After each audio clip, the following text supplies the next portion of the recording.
सुप्रभात बच्चों। गया गाइडेंस प्रोग्राम में आप सभी का स्वागत है। मैं सुनंदा कुमारी चेरकी उच्च विद्यालय चेरकी से आज आपके सामने हिंदी का दूसरा क्लास लेकर उपस्थित हुई हूँ। आज हम अपनी पाठ्य पुस्तक गोधुली भाग 2 के पाठ 1 से पाठ 6 तक पर प्रकाश डालेंगे। हम सब जानते हैं कि हमारे सबसे पहला पाठ का नाम है श्रम विभाजन और जाति प्रथा। श्रम विभाजन और जाति प्रथा एक निबंध है जिसके लेखक हैं डॉक्टर भीमराव अंबेडकर, जिनका जन्म 14 अप्रैल 1891 ईस्वी में मध्य प्रदेश के एक महू गांव में एक दलित परिवार में हुआ था। मैं बताना चाहूँगी, होनहार बीरवान के होते चिकने पात। भीमराव अंबेडकर बचपन से ही होनहार थे। उनकी होनहारी को देखकर बड़ौदा नरेश ने उनको प्रोत्साहित किया और प्राथमिक शिक्षा के बाद उनको उच्च शिक्षा के लिए अमेरिका के शहर न्यूयॉर्क तथा लंदन भेजकर उच्च शिक्षा की प्राप्ति करवाई। वहाँ से लौटने के बाद भारत में उन्होंने वकालत शुरू की। इसके बाद उन्होंने भारत के संविधान निर्माण में अहम भूमिका निभाई। उनका प्रमुख रचना है the caste in India, their mechanism, Buddha and his Dhamma. उनकी मृत्यु दिसंबर 1956 ईस्वी में नई दिल्ली में हुई। इस तरह से हम लेखक परिचय पर ध्यान दिए हैं। अब हम अपने पाठ के बारे में थोड़ा जानेंगे। प्रस्तुत पाठ आलेख में भारतीय समाज में श्रम विभाजन के नाम पर मध्ययुगीन अवशिष्ट संस्कारों के रूप में बरकरार जाति प्रथा पर मानवीयता, नैसर्गिक न्याय एवं सामाजिक सद्भाव की दृष्टि से विचार करते हैं। पहले हमारे समाज में लोग कम थे, जैसे वैदिक युग में, तो उस समय श्रम विभाजन का बंटवारा हुआ। श्रम विभाजन के आधार पर जाति का बंटवारा हुआ और उस समय कम लोग होने के कारण आसानी से समाज का संचालन होता रहा। लेकिन अब सामाजिक सद्भाव की दृष्टि, सद्भाव मतलब होता है, सद्भाव मतलब वर्णों का समूह होता है, वर्णों का समूह। और जाति प्रथा के विषमतापूर्वक सामाजिक आधारों, रूढ़, पूर्वाग्रहों और लोकतंत्र के लिए उसकी अस्वस्थकर प्रकृति पर भी यहाँ एक संभ्रांत विधिवेता का दृष्टिकोण उभर सका है। यहाँ हम विधिवेता डॉक्टर भीमराव अंबेडकर को कहेंगे। विधि मतलब नियम और वेदा मतलब बनाने वाला।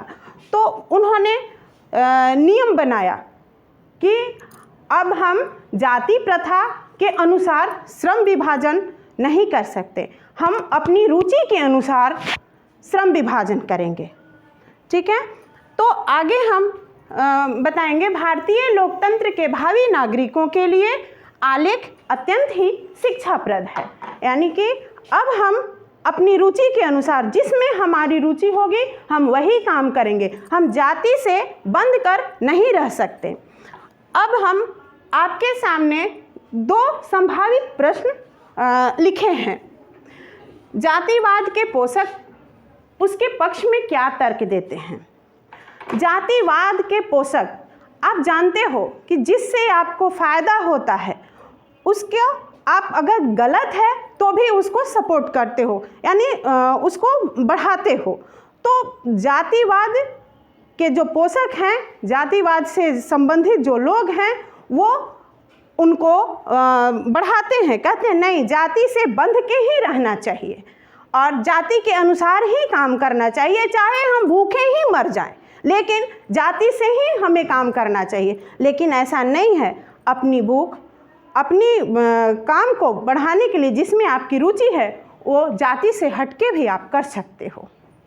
दूसरा क्वेश्चन है, लेखक ने पाठ किन प्रमुख पहलुओं से जाति प्रथा को एक हानिकारक प्रथा के रूप में दिखाया है। जैसा कि मैं पहले बताई कि किन पहलुओं को, तो हम सबसे पहले जीवन के लिए रोटी कपड़ा और मकान होता है, इसकी पूर्ति के लिए हमें क्या चाहिए, तो हमें आर्थिक पहलू चाहिए। और आर्थिक पहलू को मजबूत करने के लिए अगर हम जाति से बंधे रहेंगे तो हमारा वो पूरा नहीं होगा, इसलिए हमें जाति से हटके भी काम करना चाहिए। अब इस तरह से एक आपका लघु उत्तरीय प्रश्न था और दूसरा दीर्घ उत्तरीय, और ये आपका वस्तुनिष्ठ प्रश्न है। वस्तुनिष्ठ प्रश्न में आपके चार आएंगे और इनको आपको पढ़ना है और जो सही उत्तर होगा उसे आपको लिखना है। तो जैसे श्रम विभाजन और जाति प्रथा के लेखक कौन है, तो हम चारों ऑप्शन पढ़ेंगे। डॉक्टर राम मनोहर लोहिया, बाबा साहब भीमराव अंबेडकर, महात्मा गांधी, डॉक्टर संपूर्णानंद। तो हमारा इसमें उत्तर कौन होगा? तो इस तरह से हम वस्तुनिष्ठ प्रश्न बनाएंगे। अब हम दूसरे पाठ पर प्रकाश डालते हैं। हमारा दूसरा पाठ है 20 के दांत, जो एक कहानी है। एक क्वेश्चन और आ सकता है वस्तुनिष्ठ प्रश्न में कि 20 के दांत गद्य भाग के कौन सी विधा है, ठीक है, कौन सी विधा है। तो हम लिखेंगे, 4 ऑप्शन रहेगा, नाटक, एकांकी, कहानी और निबंध। तो हमें उसमें कहानी पर टिक लगाना पड़ेगा। तो अब हम कवि परिचय पर प्रकाश डालते हैं। तो 20 के दांत के कहानीकार हैं नलिन बिलोचन शर्मा। इनका जन्म 18 फरवरी 1916 ईस्वी में हुई है। इनका जन्म स्थान है बंदरगाह घाट, पटना, बिहार। इनकी प्रमुख रचनाएं हैं दृष्टिकोण, साहित्य का दर्शन, साहित्य का इतिहास दर्शन, मानदंड, हिंदी उपन्यास, विशेषता प्रेमचंद, साहित्य तत्व और आलोचना। और विशेष इनकी क्या विशेषता है, तो हिंदी कविता में प्रपद्यवाद के प्रवर्तक और नए शैली के आलोचक कवि हैं। अब हम आपको पाठ परिचय से अवगत कराते हैं। पात्र परिचय।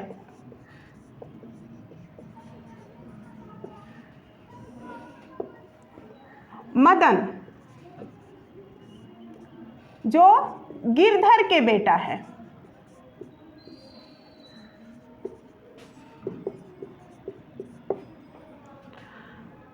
और सेन साहब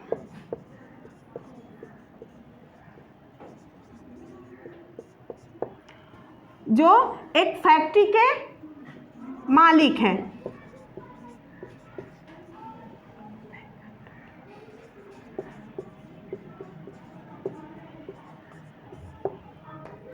और कासू जो सेन साहब का बेटा, और उसका दूसरा नाम क्या है? खोखा है। और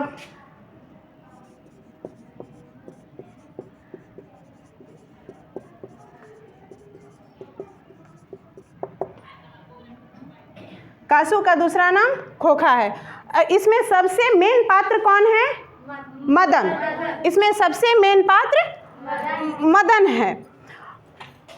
अब हम कहानी के तरफ ध्यान देंगे। यह कहानी मध्यम वर्ग के अनेक विरोधों को उजागर करती है। अंतर विरोधों मतलब हमारे मध्यम वर्गीय में एक सबसे बड़ी कमी है अहम की भावना। अंतर विरोधी, अंतर में अपने अंदर अपने आप को बड़ा मानने का जो ललक होती है। हम सबसे परे हैं, हम सबसे बड़े हैं। ये अंतर विरोधी हर किसी मध्यम वर्ग में, ये नीच वर्ग में भी नहीं है, निम्न वर्ग में भी नहीं है, उच्चतर वर्ग में नहीं। अगर मध्यम वर्गीय एक गाड़ी ला दिए तो कहेंगे आज मैं गाड़ी से आया हूँ। अपने को कोई उनको पूछे या ना पूछे, लेकिन सीना चौड़ा करके चलेंगे कि मेरे पास गाड़ी है, मेरे पास बंगला है। अपने को शो करने का यानी दिखाने का भरपूर प्रयास करते हैं। किस वर्ग के लोग? मध्यम वर्ग के लोग। तो इस तरह से इस कहानी में भी इसी को दर्शाया गया है। यह कहानी मध्यम वर्ग के अनेक अंतर्विरोधियों को उजागर करती है। कहानी का जैसा ठोस सामाजिक संदर्भ है वैसे ही स्पष्ट मनोवैज्ञानिक आशय भी। आर्थिक कारणों से मध्य वर्ग के भीतर ही एक और सेन साहब जैसों की एक श्रेणी उभरती है जो अपनी महत्वाकांक्षा और सफ़ेद पोशी के भीतर लिंग भेद और कुसंस्कार छिपाए हुए हैं, तो दूसरी ओर गिरधर जैसे नौकरी पेशा निम्न मध्य वर्गीय व्यक्ति की श्रेणी है जो अनेक तरह की थोपी गई बंदिशों के बीच भी अपने अस्तित्व को बहादुरी और साहस के साथ बचाए रखने के लिए संघर्षरत हैं। कहने का मतलब है कि हम जो गाड़ी लाया है वो भी मध्यम वर्गीय है और जो उनके घर में है वो भी मध्यम वर्गीय, लेकिन वो उस पर अपना दबाव बनाएगा, डालेगा कि हम धनी हैं, तुम गरीब हो, तुम मेरे अंडर काम कर रहे हो, मेरे अंदर काम कर रहे हो। तो वैसे ही जो गिरधर हैं वो सेन साहब के फैक्ट्री में एक किरानी के पद पर कार्यरत हैं। तो इस तरह से संघर्ष, यह कहानी भेदभाव, लिंग भेद, आक्रामक स्वार्थ की छाया में पलते हुए प्यार दुलार की कुपोषणों को उभारती हुई सामाजिक समानता और मानवाधिकार के महत्वपूर्ण बानेगी पेश करती है। बानेगी मतलब होता है नमूना। बानेगी मतलब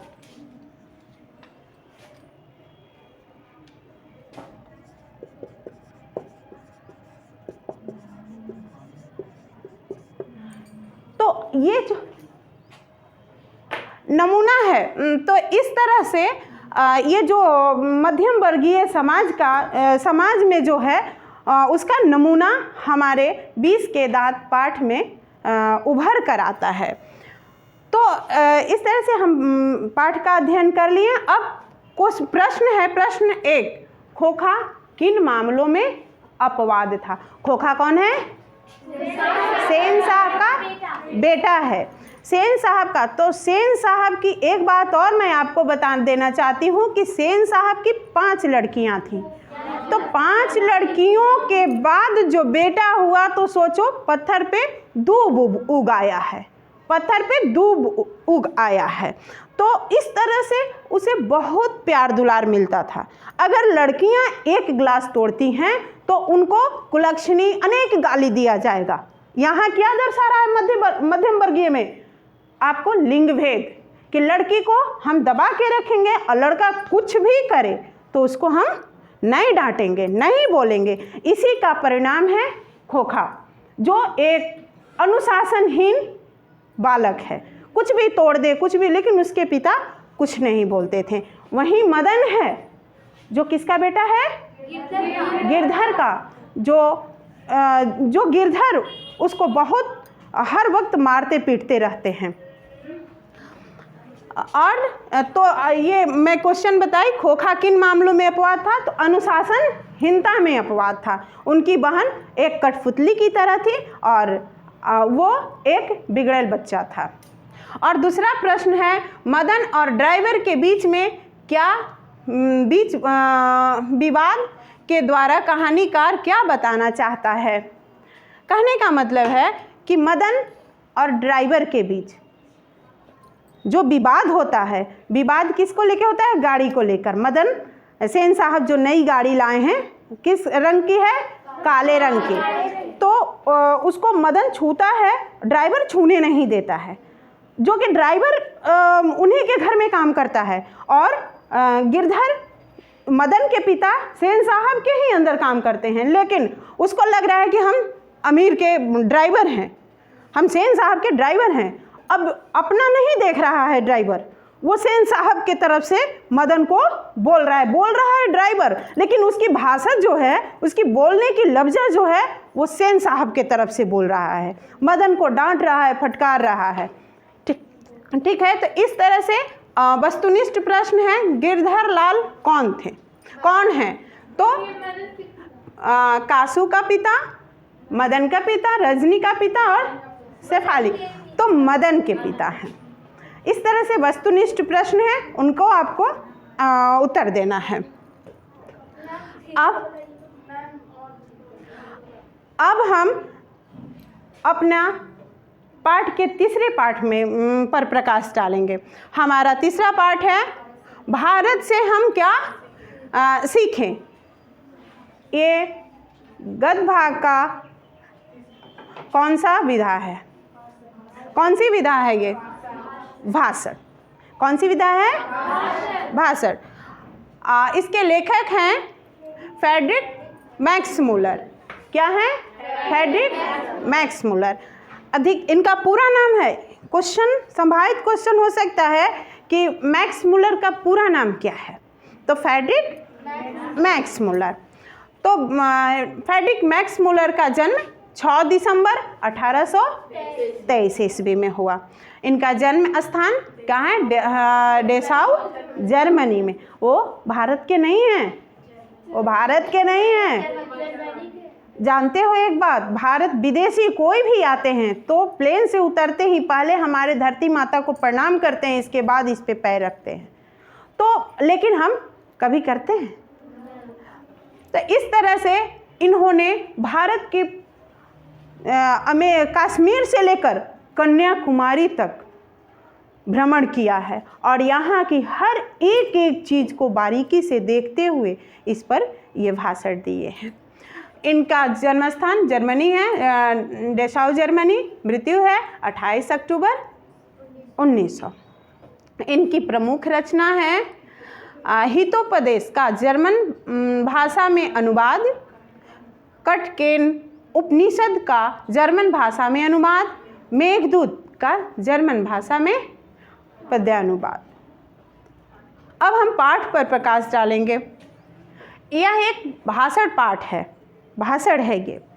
प्रस्तुत भाषण में मैक्स मुलर ने भारत की प्राचीनता और विलक्षणता का प्रतिपादन करते हुए नवागंतुक अधिकारियों को यह बताया है कि विश्व की सभ्यता भारत से बहुत कुछ सिखाती है। नवागंतुक मतलब नए, दूसरे देश से नए लोग जो भारत में आते थे उनको बताएं कि भारत की संस्कृति से हमें कुछ सीखना चाहिए। जैसे अंग्रेज आए और भी लोग आए तो उनको बताए। वो कौन बताया? Max Muller. और विश्व सभ्यता सिखाती और ग्रहण करती है। उनके लिए भी यह सौभाग्यपूर्ण अवसर है कि वे इस विलक्षण देश और उसकी सभ्यता संस्कृति से बहुत कुछ सीखे और जाने। वे अपने आप पे गर्व करते हैं कि हमने भारत में इतना कुछ सीखने का मौका मिला है। इससे भी संभावित प्रश्न है। बेटा मैं आपको बता दूं, श्रम विभाजन और जाति प्रथा और भारत से हम क्या सीखें, ये दोनों ही बहुत ही महत्वपूर्ण पाठ है। इससे आप इन दोनों पाठ पर आप विशेष ध्यान दीजिएगा। प्रश्न 1 है, लेखक की दृष्टि में सच्चे भारत की दर्शन कहाँ हो सकता है और क्यों? हमें पता है कि भारत क्या है? किसानों का देश है, कृषि देश है। तो हम इन पर मैक्स मुलर गांव में जाते हैं और किसान से जो निर्भीक निश्चल हैं उनसे मिलते हैं। कौन? Max Muller. और वहाँ से वो अपने को कहते हैं कि सच्चा भारत का अगर दर्शन करना है तो हम गांव में जाते हैं। गांव के लोगों से मिलकर उन्हें ये महसूस हुआ कि सच्चा धर्म भारत का दर्शन हम गांव में ही करते हैं। दूसरा प्रश्न है, धर्मों की दृष्टि से भारत का क्या महत्व है? धर्मों की दृष्टि से यानी भारत क्या है? विविधता में एकता। विविधता में एकता है भारत। अनेक धर्म है यहाँ, लेकिन हम सद्भावनापूर्वक सभी धर्म को अपना समझकर मनाते हैं। हम मंदिर में भी जाते हैं, मस्जिद में भी जाते हैं, गिरजाघर में भी जाते हैं और गुरु ग्रंथ भी पढ़ते हैं। तो इस तरह से हम बड़े हिल मिल के सभी धर्मों को मनाते हैं। तो आपका ये वस्तुनिष्ठ प्रश्न है, मैक्स मुलर को वेदांतियों का वेदांती किसने कहा है?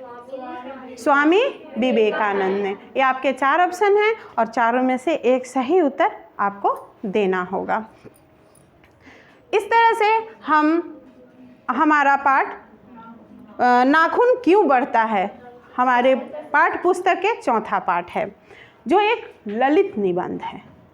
ललित निबंध जिसके लेखक हैं हजारी प्रसाद द्विवेदी, जिनका जन्म 1907 ईस्वी में हुआ और जन्म स्थान है आरत दुबे छपरा बलिया, जो उत्तर प्रदेश में है।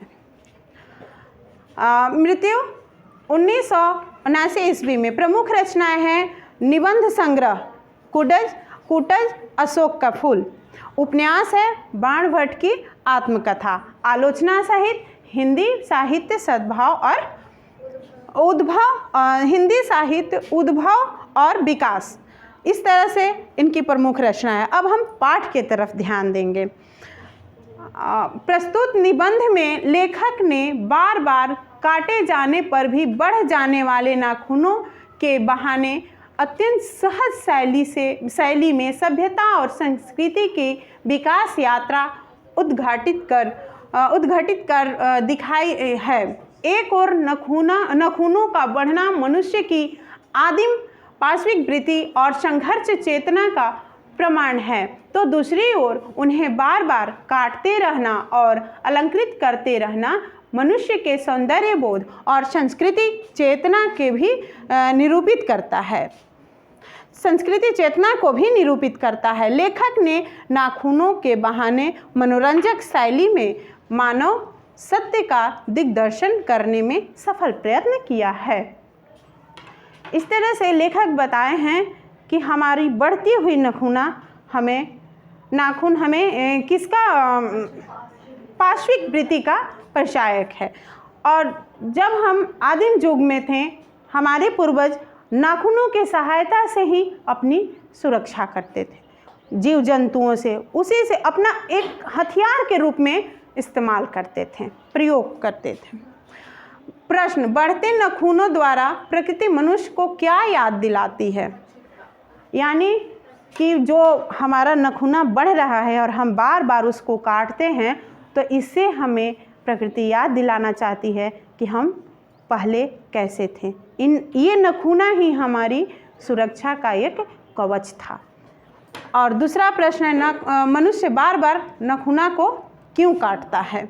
तो नाखून एक अब के समय में असभ्यता की निशानी है। आपने देखा होगा राक्षस को इतना बड़ा बड़ा नाखून, दांत गंदे, बदबू आती है। तो इस सब से परे होने के लिए हम अपनी नाखूना साफ सफाई पर ध्यान देते हैं। इस तरह से ये आपका वस्तुनिष्ठ प्रश्न है, नाखून क्यों बढ़ते हैं के निबंधकार कौन हैं? तो हजारी प्रसाद द्विवेदी। इस तरह से हम अपना उत्तर एक वस्तुनिष्ठ प्रश्न में देंगे। अब हमारा पाठ का 5वां भाग है नागरी लिपि, जो एक निबंध है। इसके लेखक है गुणाकर मूले, जिनका जन्म 1935 ईस्वी में हुई। देवनागरी लिपि है ना, आपका हिंदी भाषा की लिपि क्या है? देवनागरी लिपि। इनका जन्म स्थान है अमरावती, महाराष्ट्र। भाषा है हिंदी और मराठी। इनकी मृत्यु 2009 ईस्वी में हुई। अब हम पाठ के बारे में जानेंगे। ये हमारा कवि परिचय रहा। आप सब ध्यान रखना, कवि परिचय अच्छे तरह से जन्म, मृत्यु, उनकी रचनाएं जो पाठ से संबंधित है उस पर विशेषतः ध्यान देना। हिंदी तथा इसकी विविध बोलियां देवनागरी लिपि में लिखी जाती है। इस निबंध में हिंदी की अपनी नागरी एवं देवनागरी के ऐतिहासिक रूपरेखा स्पष्ट की गई है। यहाँ हमारी लिपि की प्राचीनता, व्यापकता और शाखा विस्तार का महत्वपूर्ण शैली में आख्यान प्रस्तुत किया है। सादगी और सहजता के साथ जरूरी ऐतिहासिक जानकारी देते हुए लिपि के बारे में हमारे भीतर आगे की जानने की जिज्ञासाएं जगाने की कोशिश की गई है। कहने का मतलब है कि देवनागरी लिपि की उत्पत्ति, इसके अंदर कितने लिपि हैं और कहाँ से आया है, इसके बारे में इस पाठ में बताया गया है। तो आपको मैं बता दूं कि जो देवनागरी है, विक्रमादित्य का स्वाभाविक नाम यानी बचपन का नाम देव था, विक्रमादित्य, जिनकी राजधानी कहाँ थी? पटना।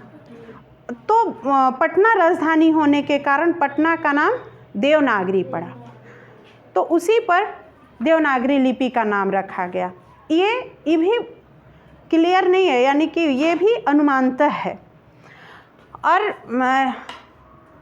देवनागरी लिपि में कौन कौन सी भाषा लिखी जाती है? देवनागरी लिपि में कौन कौन सी भाषा लिखी जाती है? तो मैं कि हिंदी की सारी भाषाएं, गुजराती, मराठी में एक ल अक्षर थोड़ा सा अलग लिखा जाता है और बाकी सब मराठी में ही लिखा जाता है, देवनागरी लिपि में ही लिखा जाता है।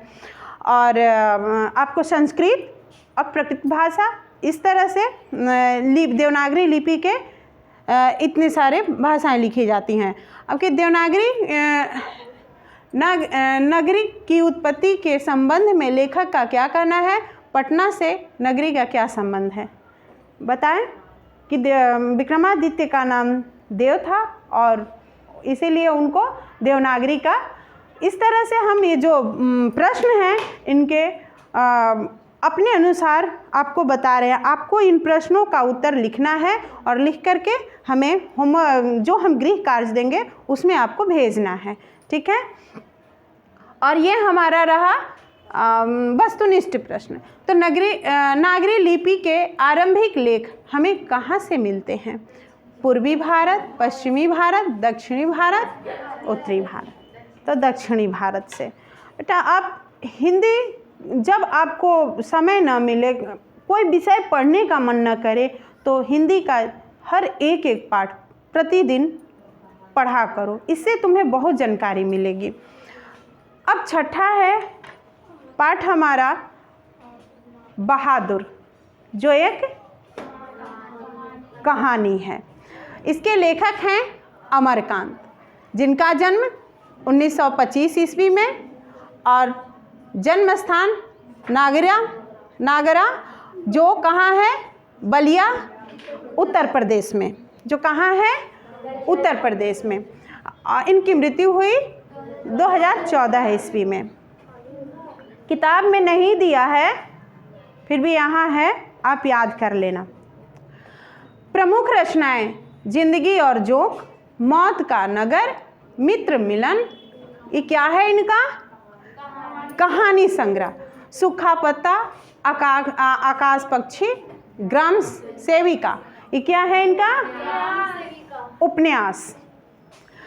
अब हम कवि के बारे में रूबरू हो गए और किताब में नहीं है इनकी मृत्यु, यहाँ दिया हुआ है, आप विशेषता ध्यान में रखना। पाठ के बारे में है: प्रस्तुत कहानी में मंझोले शहर की लालसा वाले एक निम्न मध्यवर्गीय परिवार में काम करने वाले बहादुर की कहानी है। यानी फिर मध्यम वर्ग आ गया आपका, जो अपने आप को दिखाने वाला वर्ग है कि जो हम हैं सो कोई नहीं। तो इस वर्ग में नौकर अपने आदमी ज़रूरत से नहीं रखता, दिखावे के लिए रखता है। अगर कोई आके कह दे कोई स्वयं काम कर रहा है और दूसरा कोई आके कह दे अरे आप काम करने वाले नहीं रखे हो, खुद से करते हो, बहुत ही ग्लानि फील होता है, बहुत ही हम अपने को जाने कि हम कितने छोटे हैं। तो इस तरह से जो लेखक हैं इनकी पत्नी निर्मला हैं। इनको रिश्तेदारों ने बता दिया कि क्या आप नौकर नहीं रखे हो। अब इनको ग्लानि महसूस हुई और लेखक पर प्रेशर बनाने लगे। घर का मुखिया कौन होता है? लेखक के मुखिया, लेखक जो हैं वो घर के मुखिया हैं और उन पर उनकी पत्नी प्रेशर बनाने लगी, दबाव डालने लगी। क्या दबाव डाली? कि मुझे एक नौकर चाहिए, मुझे एक नौकर चाहिए। तो उन्होंने घर की बातों से वो परेशान हो गए और फिर अगल बगल बताएं कि हमें एक नौकर की ज़रूरत है, हमें एक नौकर बताना। तो उनके जो साला मतलब उनकी पत्नी का भाई, तो पत्नी का भाई एक नौकर लेकर आता है। उसी की कहानी, उसी के मेन पात्र जो प्रमुख पात्र बहादुर हैं, उसी के इर्द गिर्द पूरी कहानी लिखी गई है। तो काम करने बहादुर की है। एक नेपाली गवई गोरखे की है। और वो कैसा है, कहाँ का है? नेपाली है। नेपाली है और गांव का एक मतलब मासूम सा लड़का है, गोरखे की है। परिवार की नौकरी पेशा मुखिया बहादुर के आने और अपने स्वच्छंद निश्चल स्वभाव की आत्मीयता के साथ नौकर के रूप में अपनी सेवा देने के बाद एक दिन स्वभाव की उस स्वच्छंदता का साथ हर हृदय में एक कसकती अंतर्व्यथा चले जाने की कहानी कहता है। लेखक घर के भीतर और बाहर यथार्थ को बिना बनाई संवारी सहज परिपक्व भाषा में पूरी कहानी बयान करता है। इस कहानी में एक नए नायक को यह कहानी प्रतिष्ठित करती है। अब मैं आपको बताती हूँ कि इसका क्वेश्चन भी है, प्रश्न भी है कि अपने शब्दों में पहली बार दिखे बहादुर का वर्णन कीजिए। यानी कि बहादुर जब पहली बार उनके साले के साथ आए थे तो वो बहादुर कैसा था। तो एक नेपाल का आपको मैं बताया कि वो नेपाली था और वो एक छोटा कद का, जिसमें अपने किताब में चकैठ भाषा दिया गया है। एक ग्रामीण भाषा है और चकैठ मतलब कद छोटा होने के कारण वो मोटा दिख रहा था। ठीक है, छोटा और मोटा, लेकिन गोरा। और चेहरा कैसा था? उसका चेहरा गोरा और चपटा था और सफ़ेद निकर पहना था। निकर मतलब हाफ पैंट, सफ़ेद निकर पहना हुआ था और एक हाफ बाजू का टी शर्ट पहना था और गले में स्काउट गाइड का जैसे रुमाल बांधा जाता है वैसे अपने स्टाइल कहो या फिर अपनी शौकीनी में, हिंदी भाषा शौकीनी में वो रुमाल बांध कर आया था। और उसको देखकर जो लेखक की पत्नी थी खूब खुश, बहुत खुश थी। लग रहा था उनका सोना का खजाना मिल गया एक नौकर को देखकर। वो अपने लिए नहीं, काम तो कम है लेकिन मध्यम वर्ग में क्या है, दिखावा ज़्यादा है। उस दिखावा को बढ़ाने के लिए और वो बहुत ही खुश थी नौकर पाकर। और जब वो आया था तो वो तो बेचारा आँख मलमलाते हुए नीचे देख रहा था, लेकिन उसको चारों तरफ से इर्द गिर्द लोग घेर कर खड़े थे और उसको देख के आने की खुशियाँ मना रहे थे। और बहादुर अपने घर से क्यों भाग गया था? बहादुर अपने घर से क्यों भागा? अपने घर से कोई भागता है क्या? लेकिन बहादुर भाग गया। क्यों भाग गया? तो पढ़ता तो था नहीं। उसकी माँ, उसके पिताजी जो थे वो सेना में थे और युद्ध में मारे गए थे। तो उसकी माँ थोड़ी चिड़चिड़ी और गुस्सैले स्वभाव की हो गई थी। वो चाहती थी कि जो बहादुर है वो घर का सारा काम देखे और मेरा हाथ बटाए, लेकिन वो बचपना था और वो काम में हाथ नहीं बटाता था। इस कारण उसकी माँ उससे चिढ़ती रहती थी। और इसके बाद क्या हुआ कि एक दिन वो जंगल में जानवर को लेकर चराने गया और भैंस की पिटाई कर दी। और भैंस कौन थी? उसकी माँ की सबसे प्यारी सबसे प्यारी जानवर थी भैंस। और भैंस दौड़ती हुई उसके माँ के पास, जहाँ उसकी माँ खेत में काम कर रही थी, वहाँ आ जाती है भैंस, और उसको देखकर उसकी माँ खूब गुस्सा से तमतमा जाती हैं और उसी डंडा से बहादुर की खूब पिटाई करती हैं। और बहादुर उसी खेत में कहारता रहा और इसके बाद दिन भर रात भर जंगल में ही पड़ा रहा। और सुबह में गया और एक 2 रुपया उठाया घर से और भाग गया। और भाग के कहाँ आ गया? इनके घर में नौकर बन गया। और एक बात मैं और आपको बता देती हूँ कि बहादुर का पूरा नाम था दिल बहादुर था। तो लेकिन हम अब नौकर को क्या बुलाते हैं? या तो छोटू कहते हैं या बहादुर कहते हैं। इस तरह से उसका नाम बहादुर पड़ गया। आप बताओ, अब बहादुर पर घर से तो भागा ही, और लेखक के भी घर छोड़कर भाग गया था। वो क्यों? क्योंकि वो एक था गरीब, लेकिन क्या था? ईमानदार था, कर्तव्यनिष्ठ था, मेहनती था और स्वाभिमानी भी था।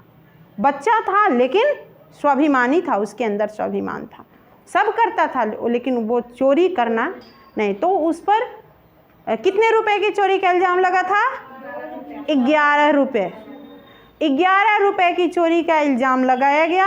और लेखक के बेटा का क्या नाम है? किशोर उसकी पिटाई कर देते हैं। और जो उनकी लेखक की पत्नी है वो भी उनको मार देती हैं। और लेखक भी डांट देते हैं और धमकी देते हैं। क्या देते हैं? कि तुम्हें पुलिस के साथ भेज देंगे।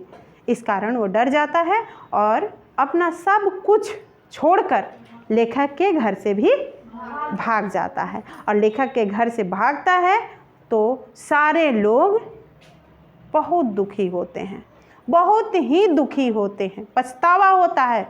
यहाँ तक कि लेखक के बेटा उनके सामने आके हाथ जोड़कर, पिताजी हमें बहादुर को नहीं मारना चाहिए था। पत्नी भी कह रही हैं कि चला गया, कम से कम अपना सामान तो ले जाता, अगर कहता हमसे तो हम उसको बहुत सारा सामान देते और उसका भी सामान दे देते। लेकिन वो बता के नहीं गया। और लेखक को भी पछतावा हो रहा था कि हमने उसे हम समझें क्यों नहीं। उसकी ईमानदारी, उसकी कर्तव्यनिष्ठा और उसकी कर्तव्यपरायण को देखकर उनको उसके जाने की बहुत दुख हुआ। इस तरह से आपका इस तरह से आपका वस्तुनिष्ठ प्रश्न है, मौत का नगर किस लेखक की कहानी संग्रह है? तो ये है अमरकांत की। इस तरह से बेटा मैं आपको कह रही हूँ कि जो लेखक की प्रमुख रचनाएं हैं उसको देख लीजिएगा। लेखक का जन्म, लेखक की मृत्यु और उनका क्या विशेषता है उनके अंदर। जैसे इनके अंदर विशेषता, भीमराव अम्बेडकर के अंदर विशेषता थी कि वो संविधान के निर्माता थे और इनकी भी थी, प्रपद्यवाद के लेखक थे हजारी प्रसाद द्विवेदी। और इस तरह से आप इनके देख लेना, मौत का नगर अमरकांत का लिखा हुआ है, 9-11 हो जाना, भाग जाना। बहुत सारे ऐसे ऑब्जेक्टिव प्रश्न रहेंगे, वस्तुनिष्ठ प्रश्न रहेंगे और आपको बताना। देखो ये है कि ये बहादुर, तुमको अपनी माँ की याद आती है? कौन पूछा?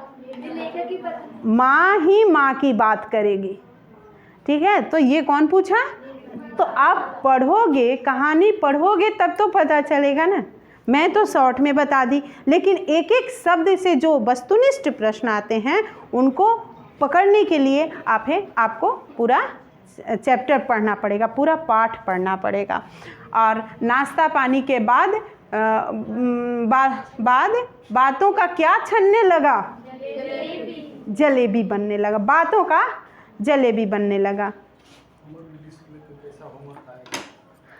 इस तरह से हम आपका जो लिंक है दिया हुआ है, सर समझाए हैं, तो आप देख लेना। और उस लिंक पर आपको होमवर्क दिया गया है।